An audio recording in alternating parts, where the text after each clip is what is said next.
Hi ನಮಸ್ತೆ ಎಲ್ಲರಿಗೂ. ಇವತ್ತಿಗೆ ಹೆಚ್ಚು ಕಡಿಮೆ ನಾವು ನುಗ್ಗೆ ಮತ್ತು ಗೋಡಂಬಿ ನಿಂಬೆ ಇದನ್ನು ನಾಟಿ ಮಾಡಿಬಿಟ್ಟು ಪ್ಲಾಂಟೇಷನ್ ಮಾಡಿ ಹೆಚ್ಚು ಕಡಿಮೆ 6 ತಿಂಗಳಾಯಿತು. 6 ತಿಂಗಳಾದಮೇಲೆ ಏನೇನು ಚೇಂಜಸ್ ಆಗಿದೆ, ಏನೇನು ಮಾಡಿದ್ದೀವಿ ನಾವು ಇದರಲ್ಲಿ, ಅದ್ರ ಬಗ್ಗೆ ಹೇಳಬೇಕು ಅಂತ ಈ ವಿಡಿಯೋ ಮಾಡ್ತಾ ಇರೋದು. ಫಸ್ಟ್ ಥಿಂಗು ನೋಡ್ತಿರ್ಬೋದು, ನಿಮ್ಮ ಹಿಂಗಡೆ ಕಾಣ್ತಿದೆ ನುಗ್ಗೆ ಗಿಡ. ಇದು ನುಗ್ಗೆ ಗಿಡದ ಹೈಟ್ ಇವಾಗ ಹೆಚ್ಚು ಕಡಿಮೆ ಇವಾಗ ಬಂದಿರೋದು. ಇದೇನು ಇಷ್ಟು ಕಡಿಮೆ ಬಂದಿದೆ ಅಂತ ಅನ್ಕೋಬೇಡ್ರಿ. ಈ ವಿಡಿಯೋ ಮಾಡ್ತಿರೋ ಉದ್ದೇಶನೇ ಏನು ಅಂತ ಅಂದರೆ, ಫಸ್ಟು ಫ್ರೂನಿಂಗ್ ಏನಕ್ಕೆ ನಾವು ಮಾಡಬೇಕು, ಯಾವುದೇ ಒಂದು ಗಿಡದ ಫ್ರೂನಿಂಗ್ ಅಂತಂದ್ರೆ ಕನ್ನಡದಲ್ಲಿ ಚಿಗುರು ಕತ್ತರಿಸುವಿಕೆ ಅಂತಾರೆ. ಅದನ್ನ ಏನಕ್ಕೆ ನಾವು ಮಾಡಬೇಕು, ಫಸ್ಟು ಅದ್ರದ್ದು ಇಂಪಾರ್ಟೆನ್ಸ್ ಏನು, ಅದನ್ನು ಮಾಡೋದ್ರಿಂದ ಏನೇನಾಗುತ್ತೆ, ಅದು ಫಸ್ಟ್ ಮೇನ್ ನಮಗೆ ಇಂಪಾರ್ಟೆಂಟು. ನಾನು ತೋರಿಸ್ತೀನಿ ನಾನು ನಿಮ್ಗೆ ಇವಾಗ. ಫಸ್ಟು ಗಿಡ ಫುಲ್ಲು ನೀವು ನನ್ನ ಹಳೆ ವೀಡಿಯೋಗಳು ನೋಡಿರ್ಬೋದು. ನೀವು ನನ್ನ ಹಳೆ ವೀಡಿಯೋಗಳು ನೋಡಿದರೆ ನಿಮ್ಗೆ ಗೊತ್ತಾಗುತ್ತೆ. ಈ ನುಗ್ಗೆ ಗಿಡ ಎಲ್ಲ ಫುಲ್ ಉದ್ದುದ್ದಕ್ಕೆ ಬೆಳ್ಕೊಂಡ್ಬಿಟ್ಟಿದ್ವು. ನಾನು ಏನು ಮಾಡಿದ್ದೀನಿ ಇವಾಗ ಇಲ್ಲಿ ನೋಡ್ಬೋದು ನೀವು. ಇಲ್ಲಿ ಕತ್ತರಿಸ್ಬಿಟ್ಟಿದ್ದೀನಿ ನಾನು ಫುಲ್ಲು, ಕುಡ್ಗೋಲಿಂದ ಕಡ್ದುಬಿಟ್ಟಿನಿ ಫುಲ್ಲು. ಕಡ್ದುಬಿಟ್ಮೇಲೆ ಈಗ ನೀವು ನೋಡುವಂಗೆ ನೋಡ್ರಿ, ಇಲ್ಲಿ ಹೆಚ್ಚು ಕಡಿಮೆ 1 2 3 4 5 6 ಟಿಸಲ್ ಹೊಡೆದದ. ಇದು 6 ಹೊಸದು ಕೊಂಬೆ ಹೊಡ್ಕೊಂಡಿದ್ದು. ಇದಕ್ಕೆ ರೀಸನ್ ಏನು, ಈ ಥರ ಮಾಡೋದು ಏನಕ್ಕೆ ನಮಗೆ ಯೂಸ್ ನೋಡ್ಬೋದು ನೀವು. ಇಲ್ಲೂ ನೋಡ್ಬೋದು, ಇದನ್ನು ಕಟ್ ಮಾಡಿದ್ದೆ. ಇಲ್ಲಿಂದ ಇದು ಈ ಕಡೆ ಒಂದು ಹೋಯ್ತು, ಈ ಕಡೆ ಒಂದು ಹೋಯ್ತು, ಮತ್ತೆ ಅಲ್ಲಿ ಮೇಲೆ ಕಟ್ ಮಾಡಿದ್ದೀನಿ. ಅಲ್ಲಿ ಮತ್ತೆ ಎರಡು ಈ ಥರ ಹೊಡ್ಕೊಂತು. ಈ ಥರ ಮಾಡೋದ್ರಿಂದ ಏನು ಯೂಸ್ ನಮ್ಗೆ ಫುಲ್ಲು ಅಂತಂದರೆ, ಫಸ್ಟು ಒಂದು ಗಿಡ ಎತ್ತರಕ್ಕೆ ಹೋಗಲ್ಲ. ನಾವು ಫಲ ತೆಗಿಬೇಕಾದ್ರೆ ನಮ್ಮ ಕಾಯಿ ಆಯಿತು ಅಂತಂದರೆ, ಕಾಯಿ ಹರಿಬೇಕಾದ್ರೆ ಪ್ರಾಬ್ಲಮ್ ಆಗಲ್ಲ. ಫುಲ್ ಎತ್ತರಕ್ಕೆ ಹೋಗಿ ಹರಿಯೋಕ್ಕೆ ಕಷ್ಟ ಆಗುತ್ತೆ ನಂಗಿಲ್ಲ.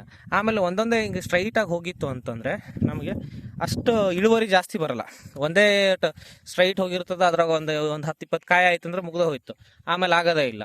ಸೊ ಅದು ಸ್ಟ್ರೈಟ್ ಹೋಗೋದನ್ನು ಕಡಿಮೆ ಮಾಡಿ ಈ ಥರ ಜಾಸ್ತಿ ಅಗಲ ಬೆಳೆಸ್ಕೊಂಡ್ರೆ ನಮಗೆ ಫಲ ಜಾಸ್ತಿ ಬರುತ್ತೆ.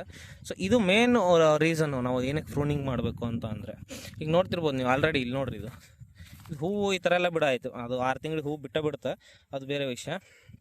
ಸೊ ಈ ಥರ ಆದಾಗ ಏನಾಗುತ್ತೆ, ಹಿಂಗೆ ಸ್ಟ್ರೈಟಾಗಿತ್ತು ಅಂತಂದರೆ ಕಾಯಿ ಆಗಲ್ಲ ಅದನ್ನು, ಇನ್ನೊಂದು ಫಸ್ಟ್ ಥಿಂಗು.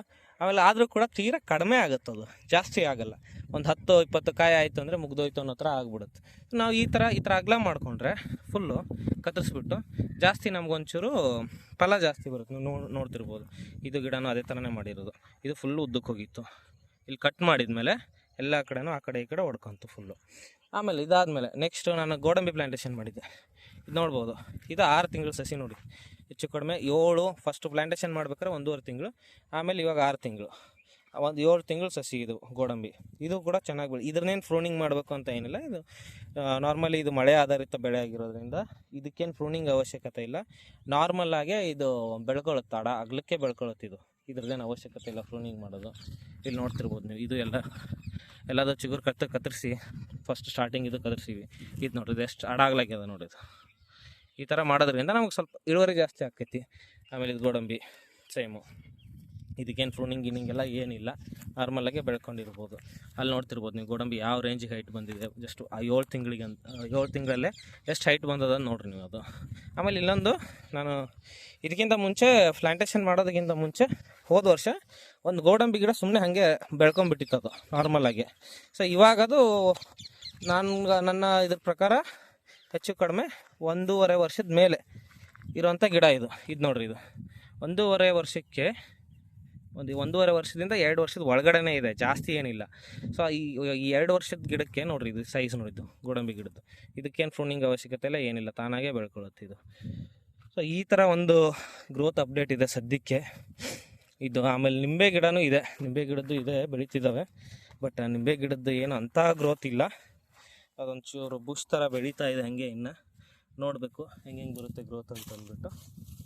ಸೊ ಇಷ್ಟು ಈ ವಿಡಿಯೋನಲ್ಲಿ ಹೇಳಬೇಕಾಗಿತ್ತು ನಿಮಗೆ. ಆಫ್ಟರ್ 6 ಮಂತ್ ಏನಾಗಿದೆ ಪ್ಲಾಂಟೇಷನ್ ಮಾಡಿದ್ದು ಅಂತ ಅಂದ್ಬಿಟ್ಟು. ನೋಡೋಣ ಮುಂದೆ ಇನ್ನು ಎಲ್ಲೆಲ್ಲಿಗೆ ಏನೇನು ಬರುತ್ತೆ ಅಂತ ಅಂದ್ಬಿಟ್ಟು. Thank you.